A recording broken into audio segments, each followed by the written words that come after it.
At Christmas dinner, my son asked, "Mom, how are you liking the car?" I replied, "What car?" My lying daughter-in-law's face went whiter than fresh snow. Then that actress faked a dramatic fainting spell right there at the table. She just didn't expect me to find out everything. Bianca suddenly clutched her chest and collapsed backward in her chair like she was performing for an audience. The wine glass in her hand tumbled to the floor, red liquid spreading across the hardwood like spilled blood. "She's faking," I said immediately, not moving from my seat. "Mom, she wouldn't do that," Tyler said, already jumping up to help her, his chair scraping against the floor. "We need to get her to the hospital." Of course I went along. Someone had to witness this performance, and after 30 years of raising Tyler alone, I'd developed a sixth sense for detecting lies. The drive to the hospital was tense. Tyler kept checking on Bianca in the rearview mirror while she maintained her barely conscious act. I sat in the passenger seat, watching this charade unfold and feeling my suspicion grow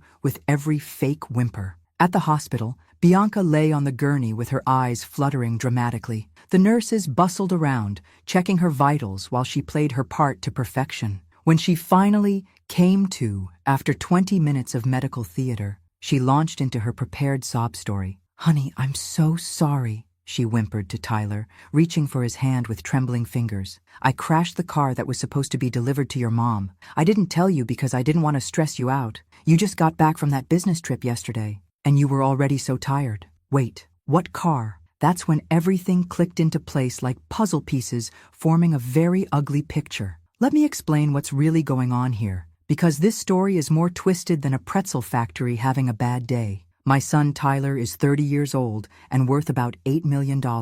He built a software company from nothing, the same kid I raised working 3 jobs when his father abandoned us 27 years ago. Tyler was only 3 when Richard walked out, owing rent and leaving bills scattered everywhere like confetti after the world's worst party. I worked at a diner from 6 a.m. to 2 p.m., cleaned offices from 3 to 9 p.m., and stocked shelves at the grocery store on weekends. Some nights I fell asleep at the kitchen table, still in my uniform, with Tyler's homework spread in front of me. But we made it work. Tyler was brilliant even as a kid, always tinkering with computers and talking about algorithms I didn't understand. But here's where it gets interesting. 3 years ago, Tyler's software sale to Microsoft made the local papers, a feel-good story about a local boy who made it big. The article included his photo and mentioned his company's value. Suddenly, after 27 years of complete silence, guess who shows up wanting to reconnect with his successful son? That's right, dear old dad Richard,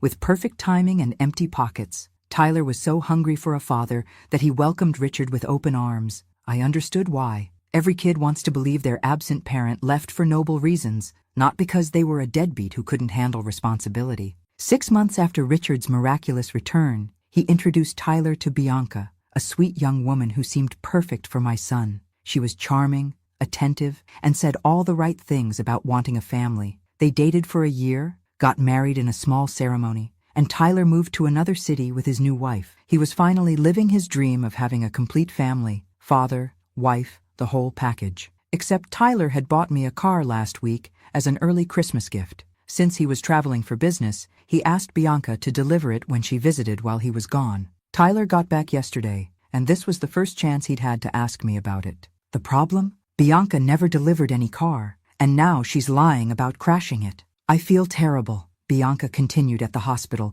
tears streaming down her face in perfectly timed drops. "The roads were so slippery from the rain, and the other driver just ran into me at that intersection near your mom's house. The mechanic said the frame was bent, and it would cost more to fix than it was worth, so I had to sell it for parts just to cover the towing." Tyler bought every word. When you're desperate for family, you'll believe anything to keep the fantasy alive. I watched my son's face as he absorbed her story, saw the concern and guilt there. He was already blaming himself for asking her to deliver the car. "Don't worry, Mom," Tyler said, looking between his wife and me with earnest eyes. "I'll get you another car, a better one. The important thing is that Bianca's okay." I bit my tongue. My brilliant son had built a tech empire from scratch, but when it came to reading people, he had the emotional intelligence of a golden retriever, trusting and completely missing the obvious tricks. As we left the hospital, I caught Bianca's reflection in the automatic doors. For just a moment, when she thought no one was looking, her helpless victim mask slipped.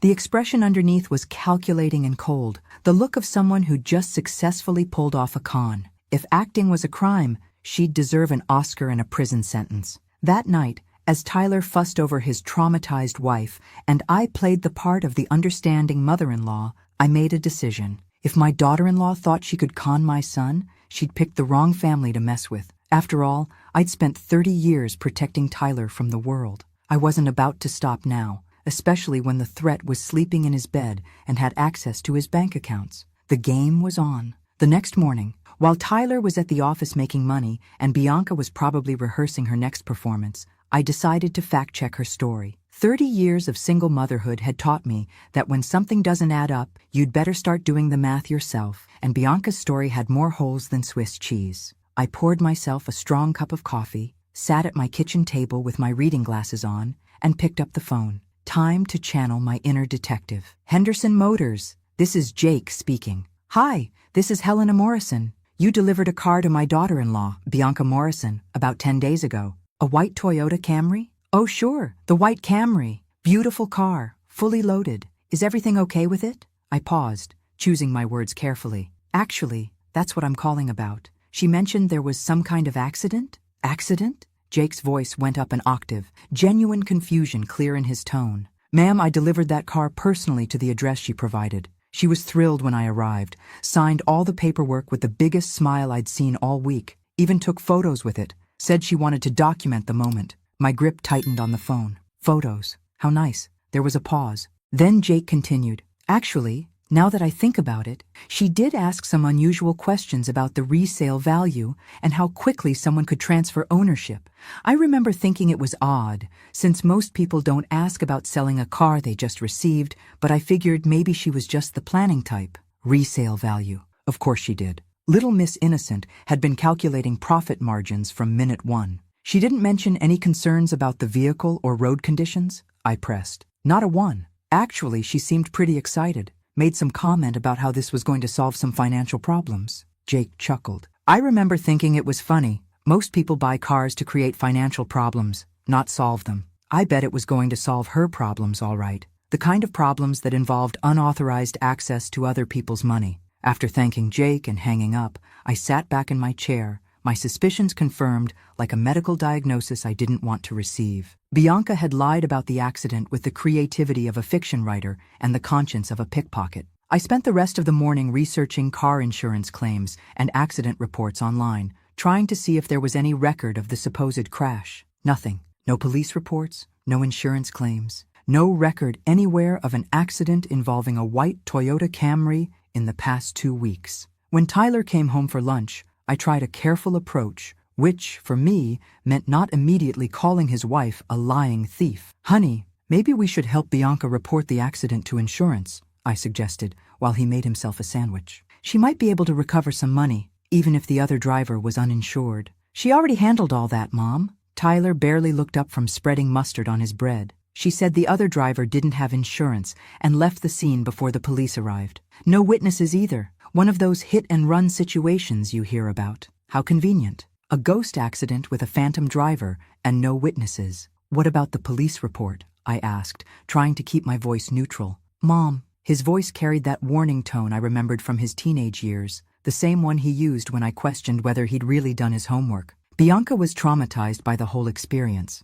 She probably forgot some details or mixed them up. Can you just give her a break? Sure, I'd give her a break. Right after she gave me back my car and my peace of mind. That evening, Richard joined us for dinner, as he had most nights since moving back to town 3 years ago. Right after Tyler's success hit the papers. What a coincidence. He was telling some long, winding story about his business ventures over the past 27 years, painting himself as a misunderstood entrepreneur who'd been searching for the right opportunity. The details were vague, the timeline was fuzzy, and the whole narrative sounded like something he'd pulled from a collection of motivational posters. You know, Tyler, Richard said, cutting his steak with surgical precision, I've been thinking about that investment opportunity we discussed last week, the one that requires some upfront capital. Tyler's eyes lit up like Christmas morning. That's right, Dad. Did you need me to transfer that money we talked about? I nearly choked on my wine. Here we go again. Another episode of How to Part a Fool from His Money, starring my well-meaning but financially naive son.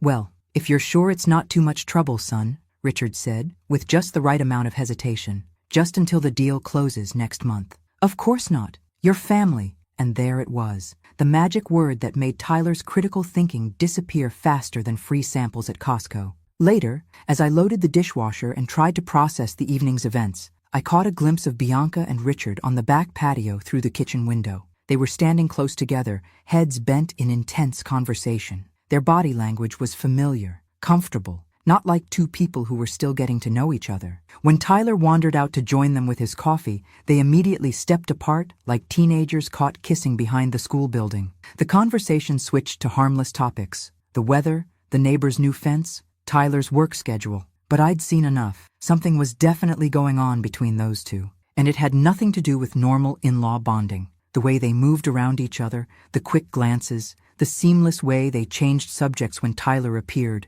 it all screamed conspiracy. I finished cleaning the kitchen and went to bed, but sleep didn't come easily. My mind kept churning over the details. The missing car, the phantom accident, the convenient timing of Richard's return, the suspicious investment opportunities, and now this obvious secret communication between my son's wife and father. Individual coincidences could be explained away, but this many red flags pointed to something much bigger than a simple car accident. The question was, how deep did this go, and how much was Tyler already in? I needed concrete information about Richard's past, so the next morning I drove to our old neighborhood to see Donna Rosa. She'd lived on Maple Street for 40 years and had a memory sharper than her garden shears. If anyone could tell me the truth about Richard Morrison, it would be her. The neighborhood looked smaller than I remembered, the houses more worn down, but Rosa's garden was still immaculate. I found her kneeling among her rose bushes, wearing the same style of cotton dress and sun hat she'd worn for decades. "Helena!" she called out, struggling to her feet and wiping dirt from her hands. "What a surprise! What brings you back to the old neighborhood?" "I wanted to ask you about Richard," I said, deciding to cut straight to the chase. At our age, there wasn't time for extended pleasantries. Her weathered face immediately darkened like storm clouds gathering. That man, I wondered when someone would come asking about him. "Sit down, Mija. You're going to need to hear this." We settled on her front porch, the same place where she used to shell peas while keeping an eye on all the neighborhood kids. The wicker chairs creaked under our weight, and I could hear the distant sound of children playing in a nearby yard, a sound that took me back to when Tyler was small. "Richard disappeared owing 3 months' rent to Mrs. Garcia next door," Rosa began, settling into her storytelling rhythm. "Left bills scattered all over that apartment like confetti after the world's most expensive party that nobody wanted to attend. Electric company, phone company, credit cards, everyone came looking for him. He never sent money, letters, anything in all those years? Nothing. Not one word for over 2 decades. Rosa's voice carried the weight of genuine disappointment. Poor Mrs. Garcia had to clean out that apartment herself when the landlord finally gave up waiting for the rent. She found pictures of you and little Tyler just thrown in a cardboard box like yesterday's newspaper. Some were torn, some had coffee stains on them, like they meant nothing to him. My stomach dropped like an elevator with cut cables. Tyler had spent years wondering if his father ever thought about him, creating elaborate fantasies about why Richard had left and whether he'd ever come back. Here was the brutal truth. Richard had literally thrown their pictures away like garbage. "Mrs. Garcia brought the photos to me," Rosa continued. "Thought maybe you'd want them someday. I still have them in my house if you want to see them." I shook my head, not trusting my voice. Tyler didn't need to see physical evidence of how little he'd meant to his father. "He was always a smooth talker," Rosa said, her tone shifting to disgust. "Had big dreams, bigger mouth, could convince you that black was white and up was down if you listened long enough. But when it came time to pay up or show up, he'd vanish like smoke. And now he's back, right after Tyler's picture was in the paper 3 years ago. Funny timing, no?" Rosa's eyes flashed with anger. 27 years of silence, then suddenly he wants to be father of the year the minute his son gets rich. Did anyone else around here hear from him over the years? Any mutual friends or relatives? Nobody. And trust me, in this neighborhood, news travels faster than gossip at a church social. If Richard had contacted anyone, I would have heard about it. Rosa leaned forward, lowering her voice. "There were rumors, though. Mrs. Garcia's nephew works for a collection agency, and he said Richard's name popped up on their lists several times over the years. Different cities, always owing money, always disappearing when things got tough. The picture was becoming clearer, and it wasn't pretty." Richard wasn't a man who'd made mistakes and learned from them. He was a professional disappointment, someone who made a career out of using people and moving on when the well ran dry. I thanked Rosa and promised to visit again soon, but my mind was already racing as I drove home. I had solid information now, but I knew Tyler wasn't ready to hear it. He'd spent his whole life crafting a story about why his father left. Maybe Richard was young and scared. Maybe he felt unworthy. Maybe he was protecting them somehow. The truth was much simpler and much uglier. Richard was a user who'd abandoned his family because responsibility was inconvenient. When I got home, Tyler was in the living room with his laptop, probably working on his next million while his parasites planned how to spend it. "Mom, where have you been? I tried calling your cell." "Just visiting old friends and taking a trip down memory lane." I settled into my favorite chair, studying his face. "Tyler, we need to talk about your father." His expression immediately hardened like concrete setting in the sun. "Mom, please. I know you have concerns, but he's trying. Can't you see that? He's been nothing but supportive since he came back. He abandoned you for 27 years, Tyler. 27 years without so much as a birthday card or a phone call." "People change, Mom." Tyler's voice took on that defensive tone he used when he felt cornered. Maybe he was scared. Maybe he felt like he'd already messed up too badly to reach out. Maybe he thought we were better off without him. But he came back 3 years ago, and he's been trying to make up for lost time ever since. I wanted to tell him about Rosa, about the thrown-away pictures and unpaid bills, about the collection agencies and the pattern of using people. But I could see Tyler wasn't ready to hear it. He'd invested too much emotionally in this reunion to accept that it might be built on lies. "Just be careful with your money, okay?" I said instead. "Don't make any big financial decisions without thinking them through twice." "Mom, I'm 30 years old. I built a multi-million-dollar company from the ground up. I think I can handle my own finances." "I know you can. I'm not questioning your business sense.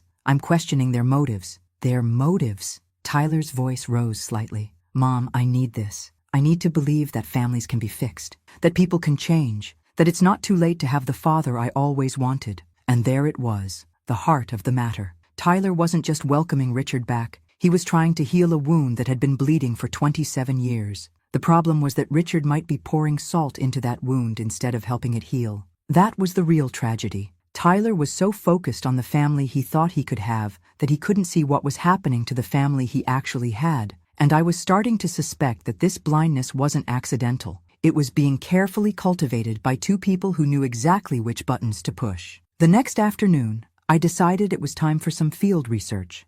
I told Tyler I was going shopping at the mall. Technically true, since I did plan to buy a coffee and maybe a magazine. What I didn't mention was that I'd be conducting my own little surveillance operation. I positioned myself at a table in the food court with a clear view of the main entrance, like a spider waiting patiently in her web. I'd brought a book and reading glasses to look like any other grandmother killing time, but my attention was focused on watching for familiar faces. After sitting there for over an hour, nursing an overpriced latte and watching teenagers make questionable fashion choices, I spotted them. Bianca walked in first, looking around nervously like she was meeting a drug dealer instead of her father-in-law. She was dressed casually, but still looked out of place, checking her phone every few seconds. Richard appeared about 10 minutes later, scanning the crowd with the practiced eye of someone who'd learned to watch for trouble. When he spotted Bianca, they didn't wave or show any obvious signs of recognition. Instead, they moved toward each other with the choreographed casualness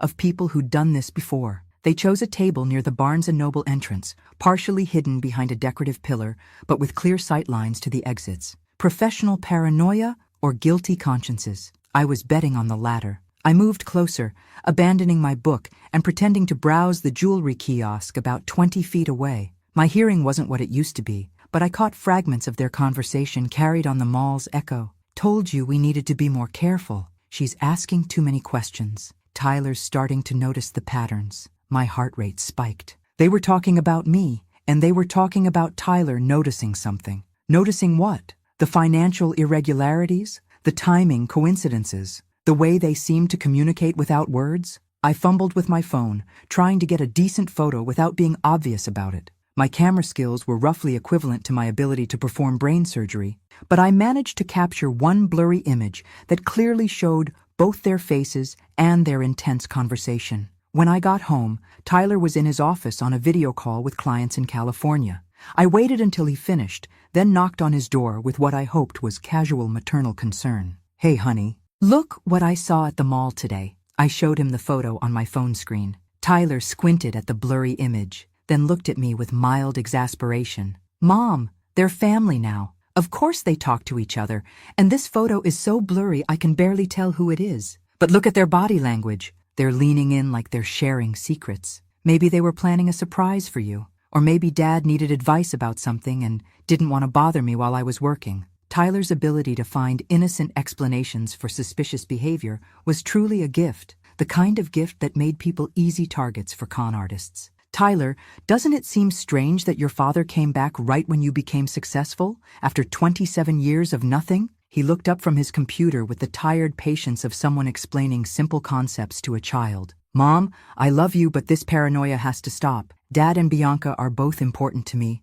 and I need you to try to accept that." I realized my evidence was weak. A blurry photo of two people talking wasn't exactly smoking gun material. It was more like a slightly warm BB gun that might have been fired recently. That night, I lay awake thinking about Tyler's finances. I knew he trusted Bianca completely with their household money. As his wife, she had access to their joint accounts and often handled paperwork while he focused on running his business. Tyler had always been generous about delegating tasks he found boring, and apparently financial management fell into that category. But what if that trust was being systematically abused? What if those boring financial tasks included unauthorized transfers and questionable investments? Tyler might not notice small amounts going missing, especially if they were disguised as legitimate business expenses or family needs. I made a mental note to find a way to examine Tyler's financial records more closely, not because I wanted to invade his privacy, but because I was starting to suspect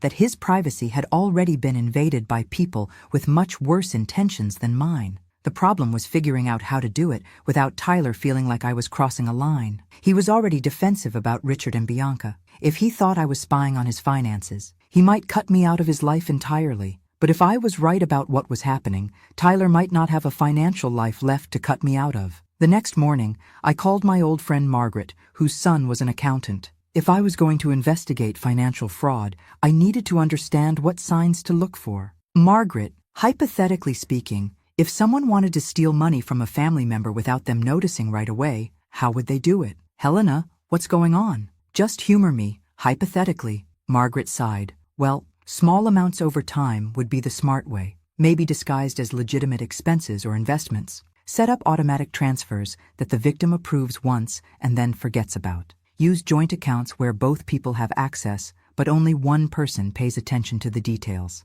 My blood ran cold. That sounded exactly like Tyler's situation with Bianca. "The key," Margaret continued, "would be finding someone who trusts completely and doesn't like dealing with financial paperwork. Someone successful enough that small amounts wouldn't be missed immediately. And how would someone catch this kind of theft? Look for patterns in the bank statements, transfers that happen regularly but don't correspond to known expenses. Check for new accounts or investments that the victim doesn't remember authorizing. Compare signatures on financial documents." I thanked Margaret and hung up, my mind already forming a plan. I needed to get a look at Tyler's financial records, but I had to be smart about it. If Bianca and Richard were running a long con on my son, I needed evidence that would convince Tyler before it was too late. The question was, how much time did I have before they decided they'd taken enough and disappeared, leaving Tyler broke and heartbroken? I decided to take a different approach and went back to the coffee shop several times over the next week, hoping to learn more about Bianca and Richard's relationship.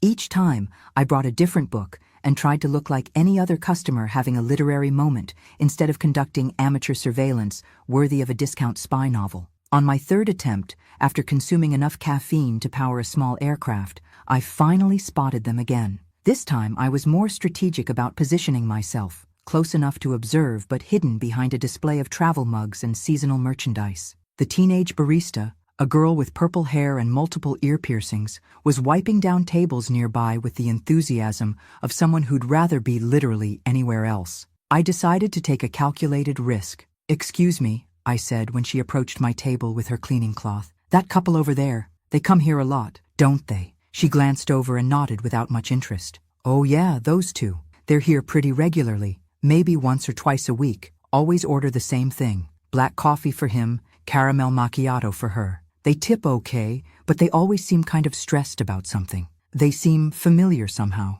How long have they been coming here? The girl thought for a moment, her face scrunching up in concentration. I've been working here for about 18 months, and they were already regulars when I started. So at least that long, maybe longer. They definitely have that been doing this forever vibe. You know? That timeline would put their relationship back to before Bianca even met Tyler, or at least very early in their courtship. Interesting. Like finding out your favorite restaurant had been serving cat food the whole time. Technically possible, but highly suspicious. They always seem so serious when they talk, I commented, trying to keep my voice casual. Yeah, they do. And they never really seem happy to see each other, if you know what I mean.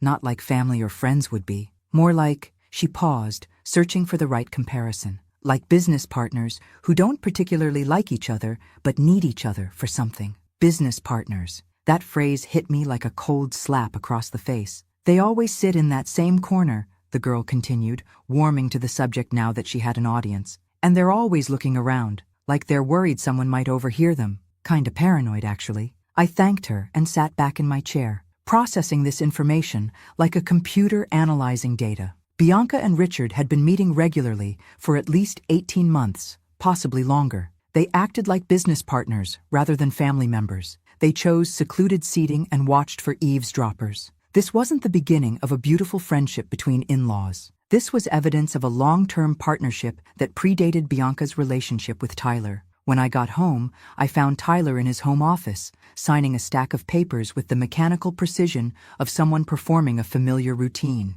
The sight made my stomach clench. What are those? I asked, trying to sound casual rather than alarmed. Just some financial stuff Bianca prepared for me, Tyler said without looking up. Investment paperwork, expense reports, tax documents. You know how I hate dealing with all the administrative details. Gives me a headache just thinking about it. I watched him sign document after document without reading them, trusting his wife's explanations completely. Tyler, do you actually review these before you sign them? Bianca explains them to me, he said, finally glancing up with mild irritation. She's got a good head for numbers, and she knows I trust her judgment completely. Why would I need to read every line when I have someone I trust handling the details? But shouldn't you at least skim them? Just to know what you're agreeing to? Tyler's expression shifted to the patient tolerance of someone explaining obvious concepts to a slow child. Mom, I trust my wife. She handles our personal finances so I can focus on growing the business. It's called division of labor.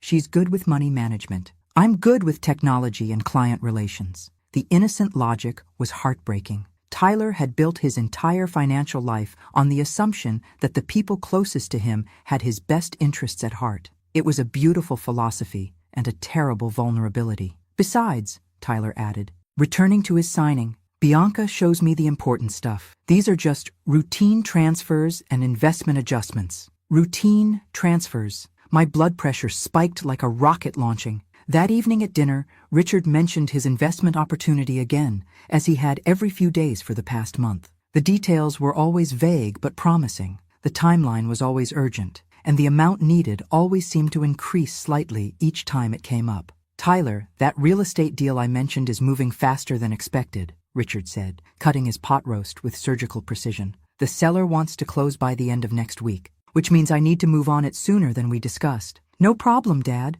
Tyler's response was immediate and generous, like someone offering to share an appetizer rather than potentially signing away tens of thousands of dollars. Just let me know how much and when you need it transferred. I watched this exchange with growing alarm that was setting off every internal warning system I possessed. Tyler was essentially giving Richard unlimited access to his bank account, and Richard was responding with the confidence of someone who'd never been denied anything. I really appreciate this, son, Richard said, his voice carrying just the right amount of gratitude and paternal pride. It means everything to me that you trust me with something this important. Trust. The magic word that made Tyler's critical thinking disappear faster than free samples at a grocery store. As I loaded the dishwasher later and tried to process the evening's revelations, I realized I was running out of time. Richard and Bianca weren't just taking advantage of Tyler's generosity. They were systematically dismantling his financial security while he signed the paperwork that made it all legal.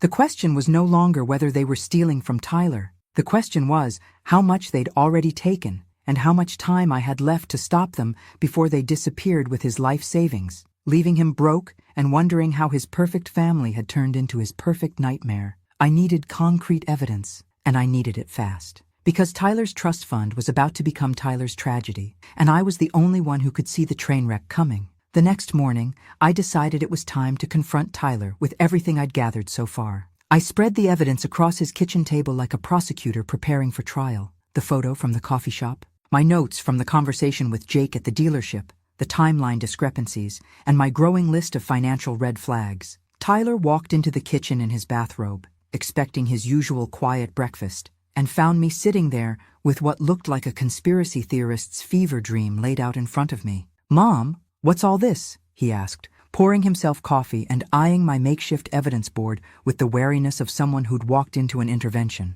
"We need to talk," I said, gesturing for him to sit down. "Really talk about your father and Bianca and what I think is happening to your money." "Mom, this is getting ridiculous," Tyler said. But he sat down anyway, probably hoping to humor me into dropping the subject. "You're talking about Dad and Bianca like they're running some kind of elaborate scam instead of just trying to be my family. Look at the pattern, Tyler." I pointed to my timeline notes. "Your father disappeared for 27 years and came back within months of your business success, making the newspapers. Bianca handles all your finances, and you sign whatever she puts in front of you without reading it. They meet regularly in secret and have known each other longer than you realize." "So what?" Tyler's voice was getting that defensive edge I remembered from his teenage years. "Maybe Dad introduced us when he first came back. Maybe that's how Bianca and I met in the first place. And yes, I trust my wife with our money. That's what married people do when they're not busy being paranoid detectives." Tyler stood up abruptly,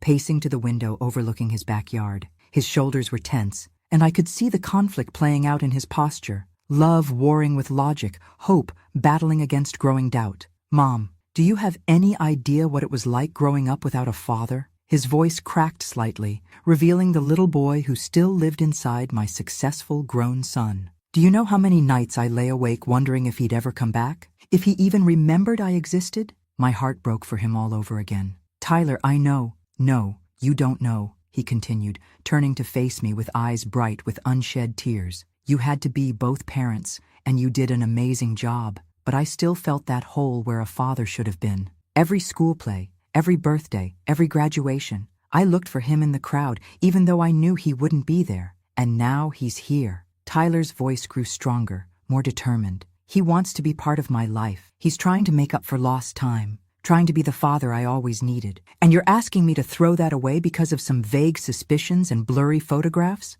They're not vague, Tyler. They're specific, and they're adding up to something very concerning. To you, maybe, but to me, they look like coincidences and misunderstandings." Tyler sat back down, running his hands through his hair in frustration. "Mom, I need this to work. I need to believe that families can be fixed, that people can change, that it's not too late to have the relationships I always wanted." That afternoon, as if summoned by some cosmic sense of timing, Bianca came to see me while Tyler was at work. She knocked on my door with her usual sweet smile, but today it seemed strained around the edges. "Helena, can we talk? I'm worried about Tyler." I invited her in, curious to see what angle she'd take this time. She settled on my couch with the careful positioning of someone who'd rehearsed this scene. "He's been so stressed lately," she said, folding her hands in her lap like a well-behaved schoolgirl. "I think all this tension between us is really affecting him. He's not sleeping well, and he's been distracted at work." The audacity was breathtaking.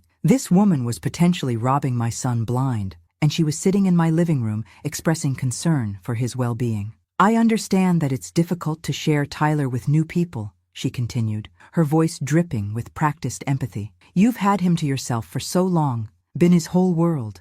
It must be hard to adjust to him having a wife and reconnecting with his father. I just want what's best for Tyler," I said carefully, studying her face for any tells. "So do I. That's why I think maybe you should consider taking a step back." Her words were gentle, but there was steel underneath. "Tyler mentioned that you've been under a lot of stress lately. Maybe some time away would be good for everyone? Sometimes distance gives us perspective we can't get when we're too close to a situation." Translation: "Make yourself scarce while we finish whatever financial magic trick we're performing with your son's bank account." "Are you suggesting I'm imagining things?" I asked, keeping my voice level and watching her reaction. "Of course not." The response was too quick, too bright. But sometimes when we're worried about losing someone we love, we can see threats that aren't really there. It's natural, but it's not always accurate. She was smoother than I'd expected, laying groundwork to discredit my concerns without directly attacking my mental state. This was professional-level manipulation disguised as family concern. "I'll think about what you've said," I lied, with the sincerity of a politician making campaign promises. After she left, I sat in my living room, feeling like I was in a chess game where my opponent could see moves I didn't even know existed. Bianca was trying to isolate Tyler by making him think I was becoming unstable and paranoid. Meanwhile, Richard was positioning himself as the stable, supportive father Tyler had always craved. They weren't just stealing Tyler's money. They were stealing his family connections, his support system, his ability to trust his own instincts. By the time they were finished, Tyler would be emotionally and financially devastated, wondering how the people he'd loved most had turned out to be the ones who hurt him worst. I was running out of time faster than Tyler was running out of money, and I still didn't have the smoking gun I needed to convince him. But I was starting to formulate a plan that might give me exactly the evidence I needed, if I was brave enough to execute it and smart enough not to get caught. The game was escalating, and it was time for me to make a bold move. Bianca had made one critical mistake in our little chat.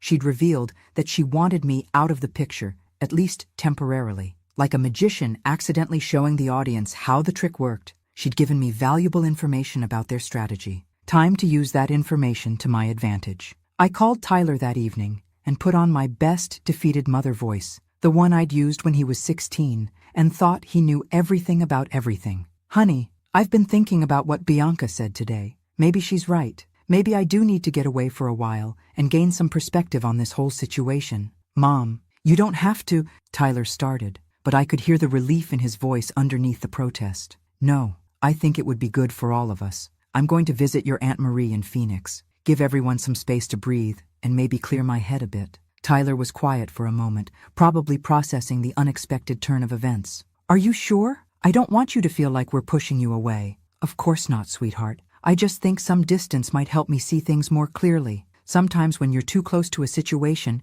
you can't see the forest for the trees." "When would you leave?" "Tomorrow morning. I'll pack tonight and get an early start. The drive will give me time to think." After hanging up, I spent the evening carefully planning what would either be the smartest or stupidest thing I'd ever done. I packed a suitcase with enough clothes for a week-long trip, made a show of calling Aunt Marie to confirm my visit where Tyler could overhear, and even printed out MapQuest directions to Phoenix. The next morning, I loaded my suitcase into the car while Richard and Bianca watched from Tyler's front window. I could see them standing there like vultures eyeing fresh roadkill, probably congratulating themselves on successfully manipulating the troublesome mother-in-law into removing herself from the equation. I even waved goodbye with the enthusiasm of someone heading off to a relaxing vacation instead of staging the world's most obvious fake departure. Then I drove around the block, parked behind the old oak tree that blocked the view from Tyler's house, and settled in to wait. If patience was a virtue,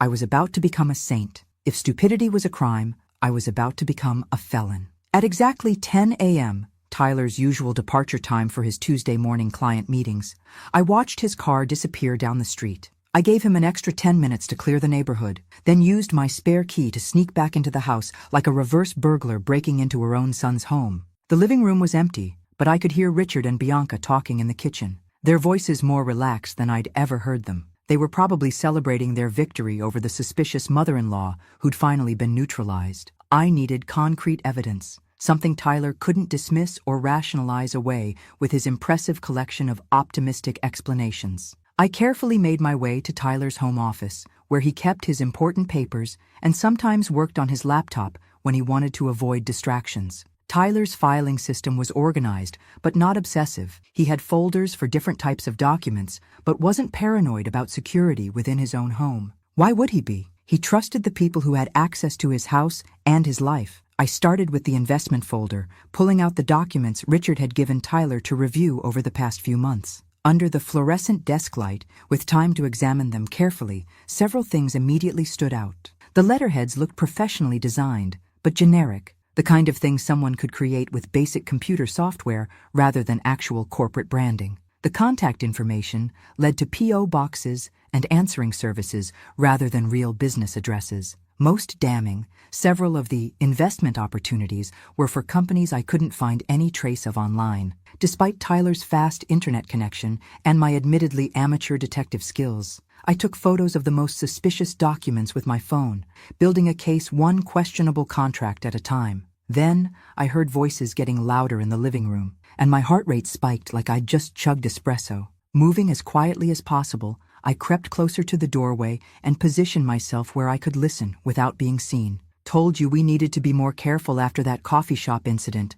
Bianca was saying, her voice carrying a stress I'd never heard before. "She's been watching us. Richard, taking photos, asking questions at the dealership. She's gone now," Richard replied, with the confidence of someone who thought he'd won a chess match. "And Tyler's completely under our control. He signs whatever you put in front of him without reading it, trusts every word we say. The kid's desperate for family. It makes him easier to manipulate than a puppet show." My hands were shaking as I fumbled for my phone's recording function. This was it, the smoking gun I'd been searching for. "But what if she comes back with more questions?" Bianca pressed. "What if she actually finds something concrete?" "She won't. And even if she does, Tyler won't believe her. The kid's too invested in this happy family fantasy to see what's right in front of him. He'd rather be broke and loved than rich and alone. How much more do you think we can take before he notices the patterns?" "Another 50,000, maybe 75 if we're smart about the timing." The beauty of this setup is that Tyler doesn't want to look too closely at the details. He's paying us to rob him.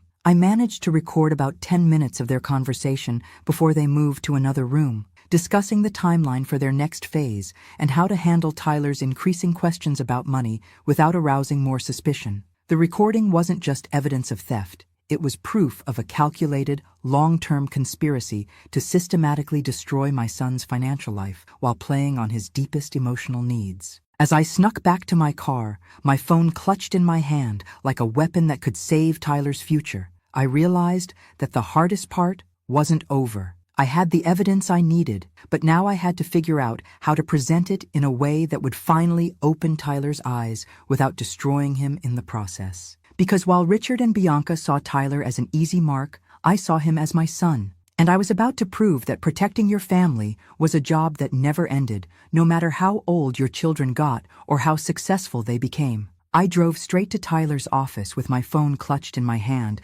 like evidence that could change everything, because that's exactly what it was. The recording was damning enough to convince any reasonable person, but I knew Tyler wasn't operating on pure reason when it came to his father and wife. The office building's lobby was busy with the usual Tuesday morning traffic, people in business attire hurrying to meetings, delivery drivers with packages, the low hum of professional ambition in motion. I felt completely out of place, like an amateur detective who'd stumbled into a real crime scene. "Mom?" Tyler looked up in surprise as I walked into his office without knocking. "I thought you were driving to Phoenix today." "I was," I said, closing his office door behind me and turning the lock with deliberate emphasis. "But something came up that couldn't wait. Something that's going to change everything." Tyler's face immediately tensed, like he was bracing for impact. "Mom, if this is more conspiracy theories about Dad and Bianca, just listen." I pulled out my phone and set it on his desk between us like a bomb waiting to explode. "Really listen, without interrupting or immediately thinking of 17 different innocent explanations." Tyler leaned back in his chair, arms crossed defensively. "Fine, but this better be good." I pressed play on the recording. Richard's voice filled the room, clear and unmistakable. "She's gone now, and Tyler's completely under our control. He signs whatever you put in front of him without reading it." Tyler went very still, like a computer that had just encountered a fatal error. Bianca's voice came next. "What if she comes back with more questions?" "Richard, Tyler won't believe her. The kid's too invested in this happy family fantasy to see what's right in front of him. He'd rather be broke and loved than rich and alone." Tyler's face went pale as he listened to the people he trusted most, discussing him like he was a mark in a con game rather than a son and husband they supposedly loved. "How much more do you think we can take before he notices?" Bianca's recorded voice asked. "Another 50,000, maybe 75 if we're smart about the timing." The beauty of this setup is that Tyler doesn't want to look too closely at the details. He's paying us to rob him. By the time the recording ended, Tyler was gripping the arms of his chair so tightly his knuckles had gone white. He stared at my phone like it contained footage of his own betrayal in high definition. That's really them?" he whispered, his voice barely audible. "Yes, I recorded this 2 hours ago at your house, after they thought I'd left for Phoenix. Tyler was quiet for a long time, staring out his office window at a world that had just shifted completely off its axis. When he finally spoke, his voice was flat and emotionless, like a computer reading data. They really think I'm that easy to manipulate? I'm afraid so. I reached across the desk and touched his hand gently. And Tyler, I've been looking at those investment documents Richard gave you. I think you need to have them examined by someone who knows about financial fraud, someone with more expertise than my suspicious mother instincts. The investments, you think they're all fake? I think you need to verify everything before you sign anything else. Some of those companies don't seem to exist anywhere but on paper. Tyler ran his hands through his hair, looking lost and betrayed, and about 10 years older than he had that morning. How long have they been planning this? How much have I already lost? I don't know for sure, but based on what I've learned, probably longer than we want to think about. What do I do now? The question came out like a plea from someone who just discovered that his entire reality was built on lies. First, we secure your finances immediately. Change all your passwords, freeze any accounts they have access to, and don't sign anything else without having it reviewed by your lawyer. Then we figure out exactly what they've already taken and whether we can get any of it back. Tyler nodded slowly, but I could see the devastation in his eyes. This wasn't just about money. It was about trust, love, family, and every hope he'd nurtured for the past 3 years. I really believed Dad wanted to know me, he said, his voice breaking slightly. Maybe part of him does, Tyler. People are complicated, but that doesn't excuse what they're doing to you. And Bianca, I trusted her with everything. Our future, our money, our entire life together. I know you did. And that's not your fault. That's what people do when they love someone. You're supposed to be able to trust your family. Tyler was quiet for another moment, processing the magnitude of what we'd discovered. What if we're wrong about everything? What if there's some explanation for all this? Then we'll find out when we investigate properly with qualified professionals. But Tyler, you heard that recording. Even if they're not stealing from you, which I think they are, they're definitely manipulating you and laughing about it behind your back. He nodded reluctantly, like someone accepting a medical diagnosis they didn't want to receive. Yeah, I heard it. We can get through this, I told him, squeezing his hand. We've gotten through worse things together, and we'll get through this too, but we have to be smart about how we handle it. Tyler looked at me with something that might have been respect mixed with gratitude. I should have listened to you sooner. You weren't ready to hear it then, and that's okay. Sometimes we have to learn things in our own time, even when the tuition is expensive. How expensive do you think this lesson is going to be? We'll find out. But Tyler, whatever the cost, you're going to survive this. And you're going to be smarter and stronger because of it. He managed a weak smile. Promise? Promise. Now let's go save what's left of your fortune before they decide to take the rest of it and disappear into the sunset. As we prepared to leave his office and begin the process of untangling the financial web that Richard and Bianca had woven around Tyler's life, I felt a mixture of sadness and determination. Sadness for the family dreams that were about to be shattered, but determination to protect my son from any further damage. The real fight was just beginning. We spent the rest of the afternoon and evening securing Tyler's finances like we were building a fortress against an invading army. Tyler called his bank, his investment advisor, and his lawyer, explaining the situation with the grim efficiency of someone who'd just discovered his house was on fire. The picture that emerged was worse than I'd feared, but not quite as catastrophic as it could have been. Tyler had been systematically robbed, but his business acumen had saved him from total financial ruin. He'd kept his company accounts separate from his personal finances, which meant Richard and Bianca had only been able to access a portion of his wealth. Look at this, Tyler said, spreading bank statements across his dining room table like evidence in a murder trial. I remember Bianca telling me these transfers were for tax planning purposes, putting money aside for quarterly payments. But looking at them now, the transfers totaled nearly $75,000 over the past year, going to accounts that Tyler couldn't clearly identify. The amounts were strategically small enough to avoid triggering automatic bank alerts, but they added up to more than most people made in 2 years. And these investment documents from Dad, Tyler continued, examining Richard's paperwork with the scrutiny he should have applied months ago. Half of these companies don't exist. The other half are legitimate businesses, but the account numbers and contact information have been altered. It was a sophisticated scam that took advantage of Tyler's trust and his dislike of financial paperwork. They'd created a paper trail that looked legitimate on the surface but fell apart under careful examination. We also discovered that several of Tyler's credit cards had charges he didn't remember authorizing. Dinners at expensive restaurants, hotel stays, shopping sprees, all signed with his name, but in handwriting that looked slightly different from his usual signature. "I feel like the biggest fool in the world," Tyler said, slumping back in his chair. "You're not a fool. You're someone who loved people who didn't deserve it. There's a difference." "But I should have been more careful. I should have paid attention instead of just trusting blindly." "Tyler, hindsight is always perfect. The important thing is that we caught this before they could take everything." That evening, Tyler made the difficult decision to confront Richard and Bianca directly. Despite my concerns about their potential reactions, Tyler felt he needed to give them one last chance to explain themselves before involving law enforcement. "I need to hear them try to justify this," he told me. "I need to understand how they could look me in the eye every day while systematically robbing me blind." We agreed that I would stay hidden in the kitchen while Tyler confronted them in the living room, and that Tyler would record the conversation on his phone. If things got heated or dangerous, I would call the police immediately. When Tyler arrived home, Richard and Bianca were watching television like any normal couple enjoying a quiet evening. They looked up with welcoming smiles when Tyler walked in, completely unaware that their world was about to implode. "How was your day, honey?" Bianca asked, patting the couch cushion beside her. "You look tired." "I had an interesting day," Tyler said, remaining standing. "Mom decided not to go to Phoenix after all." I saw Richard and Bianca exchange the quickest of glances, a micro-expression of alarm that they tried to hide behind polite surprise. "Oh," Bianca said, her voice slightly higher than usual. That's unexpected. Is everything okay?" "Actually, no. Everything is not okay." Tyler pulled out his phone and set it on the coffee table. "I think we need to have a conversation about money and investments and trust and how sometimes the people you love most are the ones who hurt you worst."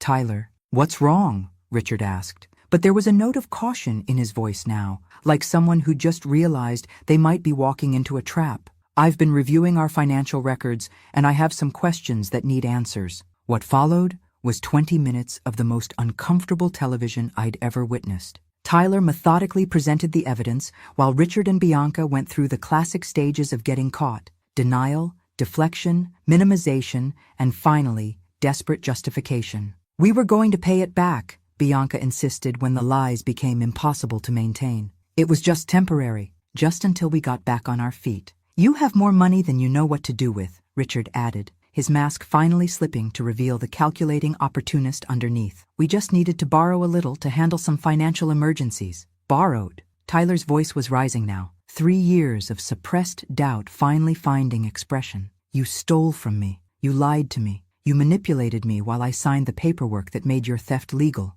"We're family," Richard said, playing his last desperate card. "Family helps each other through difficult times. Family doesn't steal from each other and then lie about it for months." The conversation devolved into accusations and recriminations that made daytime talk shows look civilized. Richard became increasingly aggressive, arguing that Tyler owed him for the years he'd missed, like charging compound interest on parental abandonment. Bianca alternated between tears and anger, claiming that Tyler had never really loved her anyway and that she'd just been trying to secure their future. It was uglier than a custody battle and twice as painful to watch, but it was also revealing. Any remaining doubt about their guilt disappeared as they essentially confessed while trying to justify their actions. Tyler finally asked them to leave, and this time there was no question that it was permanent. "You'll regret this," Richard said as he headed for the door, delivering threats like a villain in a bad movie. "You're choosing that bitter old woman over your own family." "No," Tyler replied with quiet dignity. "I'm choosing the family that never lied to me over the family that did." After they left, Tyler and I sat in his living room processing what had just happened. The house felt different somehow, emptier, but cleaner, like a fever had finally broken. "I keep thinking I should feel angrier," Tyler said, staring at his hands. "But mostly I just feel empty." "That's normal. Betrayal is complicated." "Betrayal? It's not just about the money. It's about trust and love and all the things you thought were real. How do I ever trust anyone again? How do I know if someone loves me for me or for my bank account?" "You don't know for certain, but you can't let their betrayal turn you into someone who's afraid to love or trust ever again. That would be letting them win twice." As we sat together in the quiet house, I realized that while we'd lost Richard and Bianca, we'd gained something more valuable: the truth. And sometimes, the truth is the most expensive gift you can give someone. but also the most necessary. The next few days passed in a blur of legal consultations, financial audits, and police reports. Tyler's lawyer recommended involving law enforcement immediately, since the evidence of systematic theft was overwhelming, and the amounts involved crossed the threshold into felony territory. "We need to move quickly," the lawyer explained during our meeting at his downtown office. "Financial fraud cases are easier to prosecute when the trail is fresh and the perpetrators haven't had time to hide assets or flee the jurisdiction." Tyler was still reluctant to see his father and wife arrested, despite everything they'd done. The little boy inside him, who'd waited 27 years for his daddy to come home, was having trouble accepting that daddy had only returned to rob him blind. "They're still my family," Tyler said during one particularly difficult conversation. "Doesn't that count for something?" "Tyler," I said gently, "they stopped being your family the moment they decided to steal from you. Real family doesn't do what they did." The investigation revealed the full scope of Richard and Bianca's operation. They hadn't just been stealing from Tyler, they'd been running multiple small cons throughout the city, taking advantage of lonely people looking for love or family connections. Tyler was their biggest score, but he wasn't their only victim. Police found evidence that Richard had been using fake identities and forged documents for years, moving from city to city when his schemes fell apart. Bianca had a shorter criminal history, but showed a talent for emotional manipulation that made her the perfect partner for Richard's financial scams. They were a team, Detective Martinez explained. Richard would identify wealthy, lonely targets, and Bianca would get close to them emotionally while Richard handled the financial side. They'd been working together for at least 3 years before they targeted your son. The timeline made me sick. Bianca hadn't fallen in love with Tyler and then gotten corrupted by Richard. She'd been part of the plan from the beginning, playing a role designed to make Tyler vulnerable to his father's manipulation. Within a week, both Richard and Bianca were arrested. The local news picked up the story, painting Tyler as a successful businessman who'd been victimized by his own family. The attention was unwelcome, but necessary. It encouraged other victims to come forward and helped build a stronger case against the perpetrators. Tyler struggled with the media coverage, feeling like his private tragedy had become public entertainment. "Everyone's going to think I'm an idiot," he said after a particularly sensationalized news report. "Let them think what they want," I replied. "The people who matter know the truth. You were a loving son and husband who got taken advantage of by professional criminals." The legal process moved faster than I'd expected. Both Richard and Bianca were offered plea deals rather than face trial, probably because their lawyers knew the evidence against them was overwhelming. Richard received 18 months in prison, Bianca got 12 months, and they were ordered to pay restitution. Tyler was able to recover about $45,000 of the stolen money through asset forfeiture and frozen bank accounts. The rest was gone, spent on living expenses, legal fees, and the cost of maintaining their elaborate deception. "It's not about the money," Tyler said when the final settlement was announced. $45,000, $20,000, $5,000, it doesn't matter. What matters is that I was stupid enough to let them do this to me. You weren't stupid. You were hopeful, and hope isn't a character flaw, even when it gets you hurt. Is it, though? Maybe being more suspicious, more cynical, would have saved me from all this. And it also would have saved you from ever experiencing real love or trust or family connection. Tyler, you can't let their betrayal turn you into someone who's afraid to open his heart. The hardest part wasn't the money or the legal proceedings. It was watching Tyler struggle with his sense of identity. He'd built his adult life around the belief that he was smart, successful, and capable of good judgment. Discovering that he'd been manipulated so completely shook his confidence in ways that would take time to rebuild. "How do I know if my business decisions are sound?" he asked one evening. "How do I know if I'm making good choices or just getting lucky? Maybe I'm not as smart as I thought I was." "Tyler, you built a multi-million-dollar company from nothing. You created something valuable that improved people's lives and made you wealthy in the process. That doesn't happen by accident, and it doesn't happen to stupid people.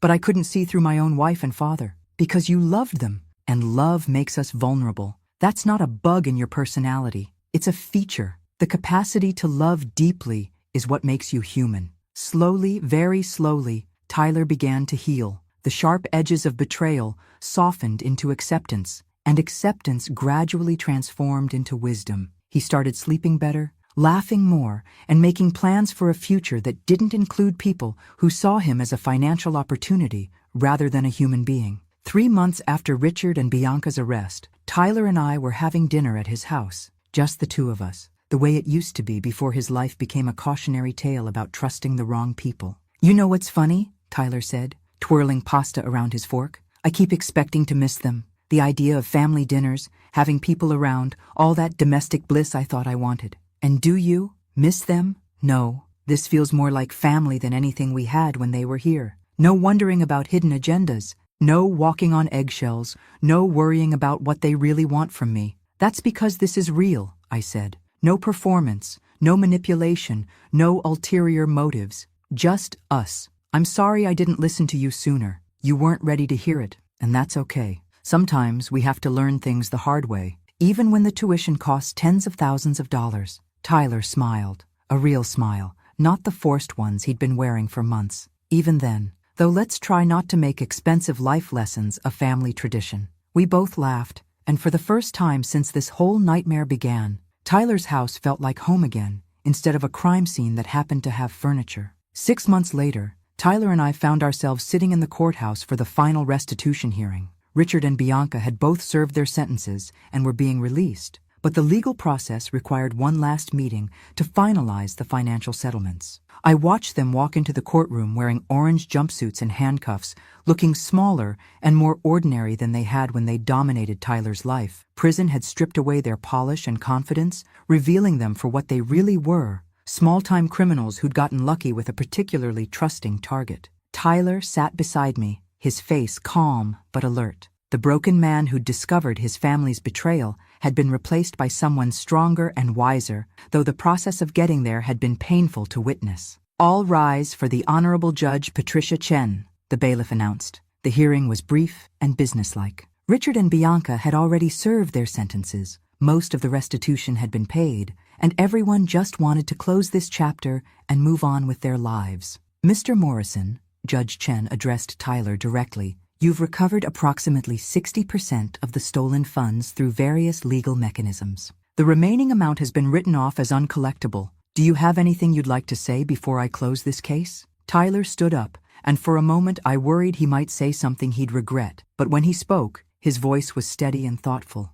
"Your Honor, I don't need an apology from the defendants, and I don't need them to explain their actions. I understand what they did and why they did it. What I want is for this experience to help other people avoid being victimized by similar schemes." He turned slightly to look at Richard and Bianca. "I hope you both find a better way to live your lives going forward, not for my sake, but for yours." The dignity in his response made me proud. Tyler had learned to separate his anger about their actions from his hope for their redemption, a mature distinction that showed how much he'd grown through this ordeal. After the hearing, Tyler and I walked out of the courthouse into bright afternoon sunshine. The reporters who'd followed the story initially had moved on to other scandals, and we were just two people walking down the courthouse steps, having survived their own personal hurricane. "How do you feel?" I asked as we reached the parking lot. "Relieved, like I can finally close that chapter and start writing a new one." Tyler paused beside his car. "You know what's strange? I keep expecting to feel more bitter about the whole thing. What do you feel instead?" "Grateful, I guess. Grateful that I found out the truth before they could take everything. Grateful that I had you to help me through it. Grateful that I learned the difference between people who love you and people who love what you can do for them." "And what is the difference?" Tyler thought for a moment. "People who love you want you to be happy and successful. People who love what you can do for them want you to be useful and generous. The first group celebrates your victories. The second group calculates how they can benefit from them. That's a hard-earned piece of wisdom. The most expensive kind." Tyler smiled. "But maybe also the most valuable." We drove home together, past the coffee shop where Richard and Bianca used to meet, past the neighborhood where Tyler grew up without a father, past all the places where this story had unfolded. But instead of feeling like we were driving through a crime scene, it felt like we were leaving the past behind and heading towards something better. "What do you want to do for dinner?" I asked as we pulled into Tyler's driveway. "Actually, I was thinking about cooking. It's been a while since I made your favorite pasta, the one with the mushrooms and extra garlic." "Sounds perfect." As we walked into the house together, Tyler put his arm around my shoulders in a gesture that had become natural again after months of rebuilding trust and connection. "Hey, Mom? Yeah? Thanks for not giving up on me, even when I was being stubborn and stupid about everything. That's what real family does, sweetheart. We stick around even when it's hard. We tell the truth even when it hurts, and we protect each other from people who want to hurt us. Even when those people are supposed to be family too? Especially then, Tyler nodded, understanding finally settling into his bones like knowledge that would never leave him. I think I get it now. Family isn't about blood or marriage or legal documents. It's about who shows up when things get hard, and who's still there when the hard times are over. As we prepared dinner together, talking and laughing like we had when Tyler was young, I realized that we'd gained something precious from this terrible experience. We'd learned that our family, small as it was, could survive anything as long as we were honest with each other and willing to fight for what mattered. Richard and Bianca had taught Tyler painful lessons about trust and betrayal, but they'd also taught him something valuable about resilience and recovery. He'd survived their worst intentions and come out stronger on the other side. We might be smaller than Tyler had once hoped for, but we were genuine. And sometimes, being genuine is worth more than being big. Sometimes, having one person who truly loves you is better than having 10 people who see you as an opportunity. Tyler had learned to tell the difference, and that knowledge would protect him for the rest of his life. Not bad for a family that had started with just a mother and her son, survived abandonment and betrayal, and emerged with their love for each other intact and stronger than ever. The story wasn't ending. It was just beginning a new, better chapter. Thanks for listening. Don't forget to subscribe and feel free to share your story in the comments. Your voice matters.